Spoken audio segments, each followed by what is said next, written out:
Hey girls, welcome back to Flourish. It's so great to have you join us. All right, I'm gonna be honest here, okay? We are taping this in mid-January. My hope is that we use this the first week of February, but as you know, there are a lot of things that are happening, so it might get postponed. We might wait and add it another day. I'm not totally sure, but if you're watching this, you're watching it when you're supposed to. So we're so glad that you joined us. And as you might see, I'm starting off the year a little bit differently. Last fall, I really wanted to bring in some different faces and different voices, but Jenica and Lisa and I were having a lot of fun. So some of the girls that I wanted to introduce you to, I don't know, it just went so fast. The season went so fast, I didn't get a chance to bring them in. So this year, I've decided that we're just gonna start out the year different. So I'm sitting here with Deb Reuben, and I'm excited for you to meet her, and you'll find out a little bit more why she's here in a moment. As you know, the girls don't know this, Jenica had been talking to me for several weeks saying, you've got to sit down with Deb, you've got to bring Deb into the studio, because she knew a lot about your story. She knew about kind of what your 2020 looked like, how it started and how it ended. I knew a little bit of your story. And so when we talked, really our conversation sparked some things that I wanted to bring to all of you, and some things that I wanted her to share with all of you, because again, I think we all have things to share. We all have gifts, we all have talents and strengths, and I think we're better together, and I think that we can really encourage each other. And one of the things that I love that you shared with me when we finally had a chance to talk was the tagline of your business. Can you share that? Yeah, so actually my business started with this tagline, let's make awesome happen. Yeah, and so that's been her tagline since 2013. And I think what I love about that is because you not only have been saying that since 2013, in 2020, you still made awesome happen in a time that things didn't look awesome. It was not, yeah. Things weren't awesome. There was a lot of not awesome in 2020.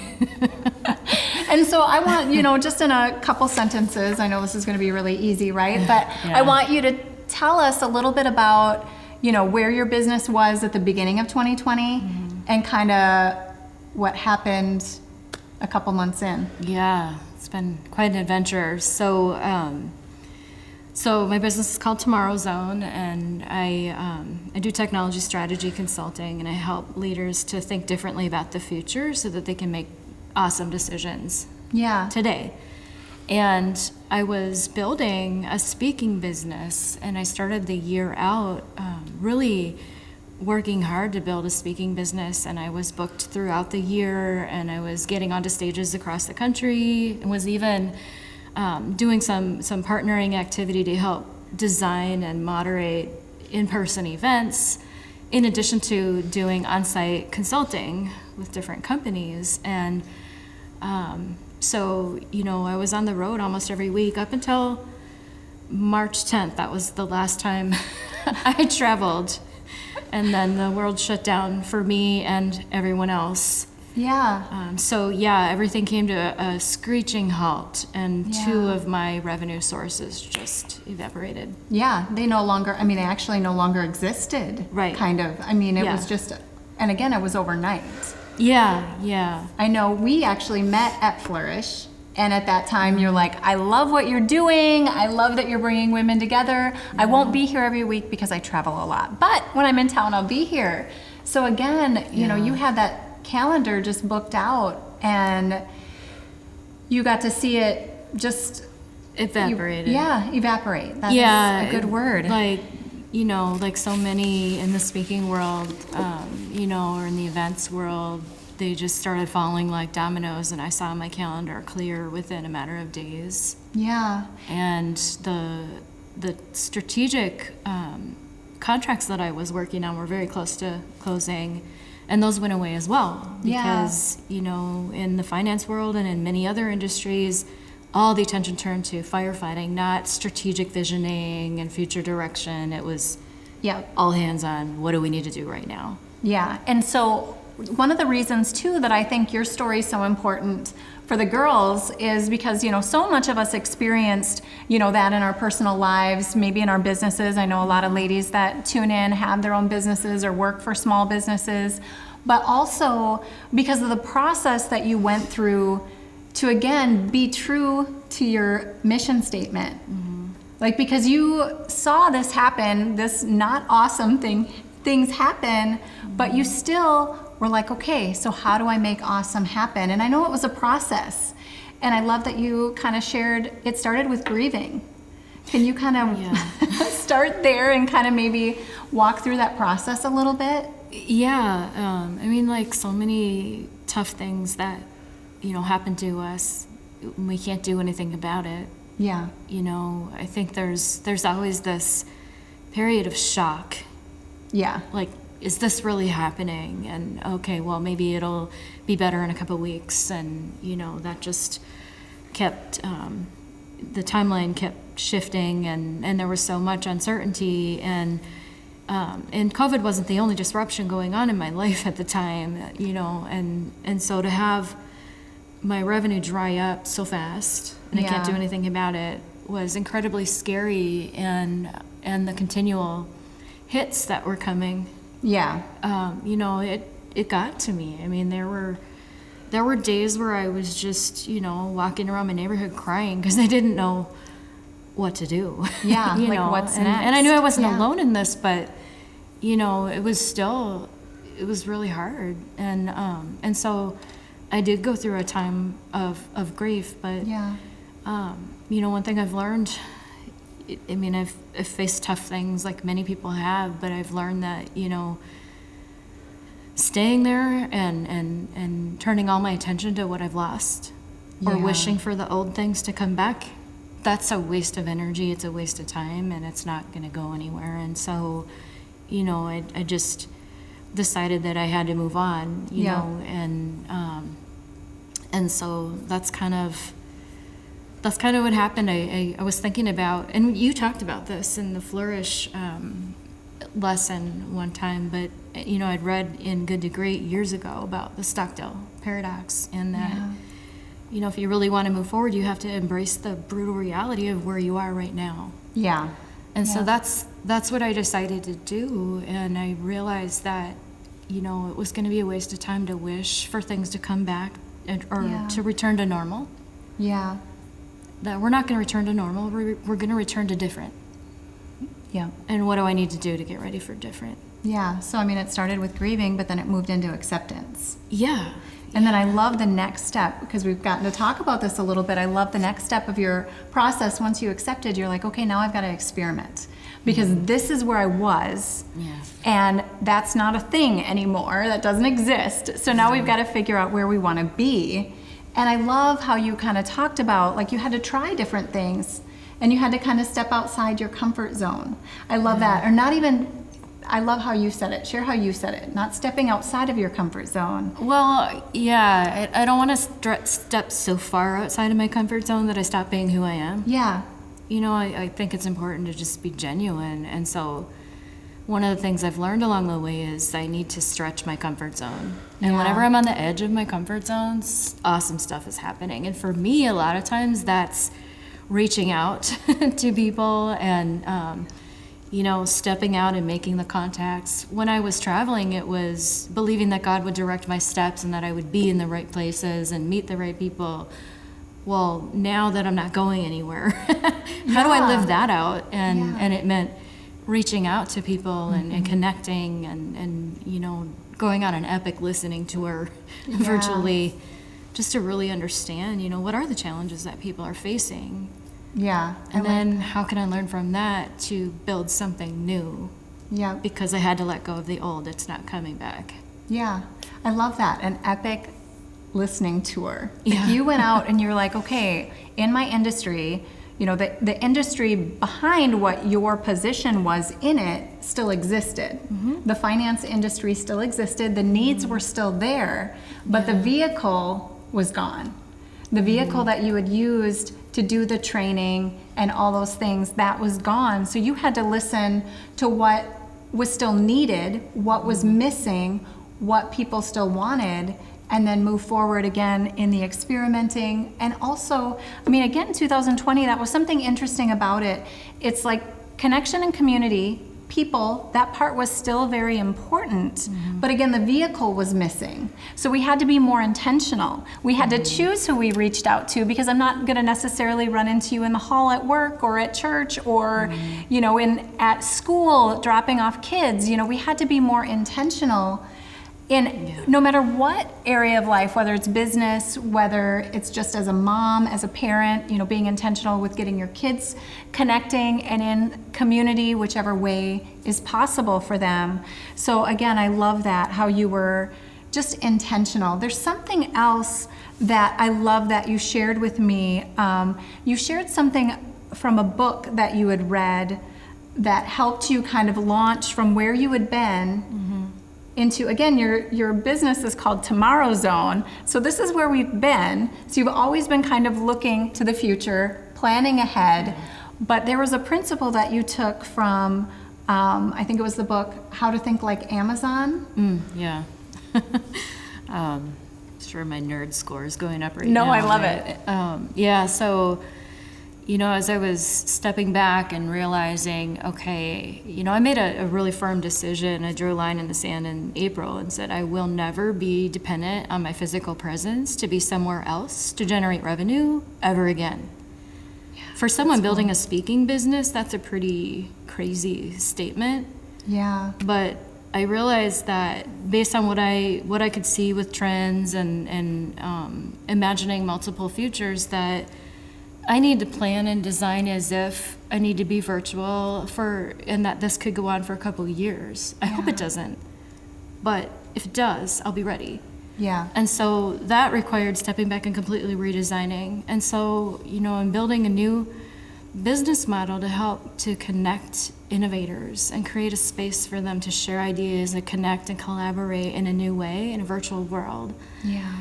I needed to get clarity on, well, how do I even make that happen? And so the thing that stood out to me in the book on How to Think Like Amazon, one of the practices that they do, and they probably don't even know this is a biblical principle. Yeah, but, of course you know, not. Habakkuk Right. 2:2 says, write the vision and make it plain that he may run who reads it, right? Yeah. So one of the things that they do when they're starting a new initiative, they write the press release of the future. And so I sat down one day and I just started writing the press release of the future. You know, what if there was a virtual industry level innovation challenge? And what would it look like? And who would sponsor? And what would be the results? And how many people would participate? And I started imagining writing the press release of the successful launch, and then the successful participation, and then the winners of the challenge. And like the more I was writing the vision for this thing, the clearer it became what was possible in the future. Like embracing the way the world had changed, and then getting super curious about what's possible now, and then taking the steps to actually imagine it. And I didn't start to see it until I started to write it down. And I love that, because you also had shared with me one of the things you'd been asking God for through this process was for clarity. Yeah. And that clarity actually came from the process, again, Habakkuk 2:2, of writing it down. You know, we're starting our Flourish year a little bit later than we often do. We often start in January, and I know a lot of times people like to, especially I think in Christian communities, we like to start the year with kind of writing goals, writing a vision. But I like that it wasn't just about writing goals and writing a vision, it was almost writing the future. Yeah. It's like writing the result. Yeah. And I like that, because calling things which be not as though they are. Right. That's kind of what it's about. Yeah. It's, again, future focused. Yeah. And I love that, because again, even if it doesn't happen exactly that way, it gave you clarity and helped you move in a direction. And I just think even as women, even if you don't have a business model that you're doing, you know, again, if you're a mom, or if we have some high school students, you know, what do you want this season of your life? What do you want the press release from your high school graduation to look like? Or your college graduation? Or just even 2021? Like, what do you want your personal goals, your health goals, your, like, loving your neighbor? what do you want that to look like? How do you want that to be different than it was in 2020? There's something that I want to go back to just a bit that I loved that you did. You know, it feels like there is just an absolute never-ending list of challenges that we're facing, you know, in life these days. Again, whether it's in business, whether it's as wives, whether it's as moms, there's so many different things that are coming at us that it can quickly feel overwhelming. But I love, again, back to your entire story, one of the things that you did was that I feel like you realized you didn't have to solve all the problems, that you could just say, okay, problems exist. Where's my opportunity in this? That was one of the things that I'd heard you say when we've talked in the past. Where's my opportunity in this? And in that, it's about solving parts of the problem, but it wasn't up to you to solve everything. It was just up to you to make awesome happen in the way that the Lord showed you, like you said, gave you clarity. And I also love that you realized your part and also that you couldn't do it alone. Yeah. Actually, when I wrote the press release of the future, it became very clear to me this was bigger than me. Yeah. And I started to reach out, and that, I mean, back to stretching your comfort zone. Yeah. That was really a stretch, to reach out to people that I knew of but didn't know closely. Yeah. To see if there was possibility that we could collaborate to make something new and very different happen. And yeah, it's definitely a process. One of the things that I say a lot in my business is we're thinking big and we're starting small and we're learning really fast. Ooh, I like that. Say that again. We think big, we start small, and we learn really, really fast. And I think that's even biblical. You know, if you look at just different times in the Bible, like God's always trying to get us to think bigger. Yeah. But he's always trying to just take a step at a time. Just today. Just today. Yeah, I think, you know, one of the biggest challenges is figuring out what can I do now? Yeah. Instead of like, can I do something? How can I do it? Or what can I do? And like, instead of waiting for conditions to be perfect, really cranking up your curiosity. Yeah. Oh, that's to good. get creative about, well, what is possible now, you know, so I can't get together with people in person and we miss the water cooler, we miss the hallway conversations. Well, how might I create the conditions for those kind of connections in an intentional way in a virtual world? Yeah. How can those conversations... Whether it's Zoom or Teams or whatever the tool may be. Yeah. The end game is people want to connect. So how can I make an environment that's virtual, that allows humans to connect? And so when you get curious, it just opens your eyes to new possibilities and new opportunities, even in the midst of so many constraints. Yeah. And that's how innovation happens. Yeah. And I think that curiosity, again, is such a beautiful opportunity. You know, I think it's missed. I think it's kind of, we've gone into this world of kind of more black and white, and we all want people to think the same way, and we've lost that curiosity about each other. We've lost that curiosity to grow and be stretched a little bit beyond our comfort. And I love that. And I love too, you know, as we talked about people that you reached out to, I love that you reached out to people in your business community that you knew from there, but you also reached out to people like Jenica, you know, people from your women's group and your church group, and how the circles, it still brought it together in this beautiful package. And now, you know, one of the exciting things, you kind of ended 2020 with really launching your vision and launching that, you know, beyond convention. So it's the conversations, you know, these big conventions aren't actually happening, but when they did, it was in the hallway that those conversations those experimenting conversations started, those connecting conversations started, and you've created a network of people that can have these conversations beyond the conventions, which aren't happening right now, and still offering something that's really needed. And I absolutely love that. I just want to share this verse. We're going to have some verses that are going to go along with this and some questions. We didn't necessarily get into all the verses specifically, but I know that was a lot of your process, was staying in the Word. And so I want to share Philippians 4:6-7. You had it in a different version, but I'm going to read it in the Passion Translation.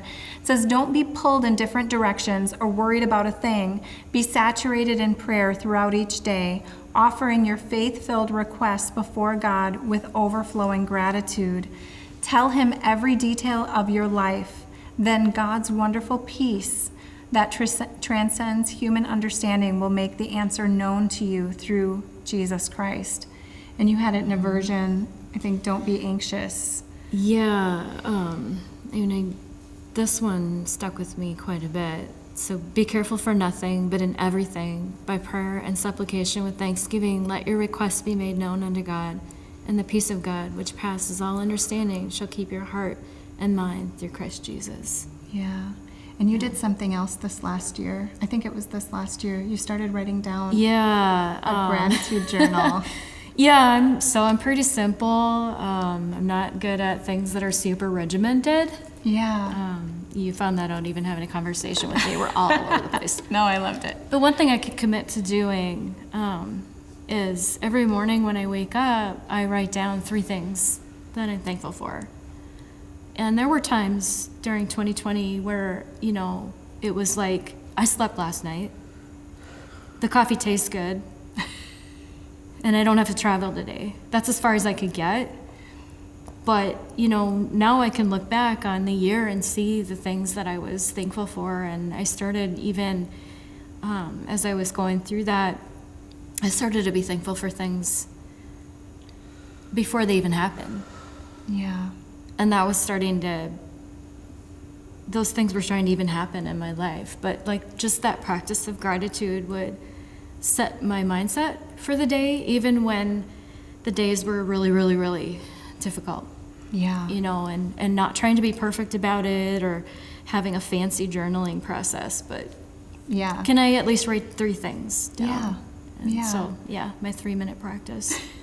And I like how simple it started, but again, how it moved into something, into the future, thanking God for things that didn't happen. And I love that. Well, we're going to wrap up right now, but we have so many more things that I want to talk to you about. So we're going to actually come back and share another awesome, I think, talk. So we love you girls. Again, we just wanted to start the conversation. We've got some verses for you. We've got some questions for you, and we hope that you continue your conversations either with people in your home or with a Flourish group. Love you so much. Bye.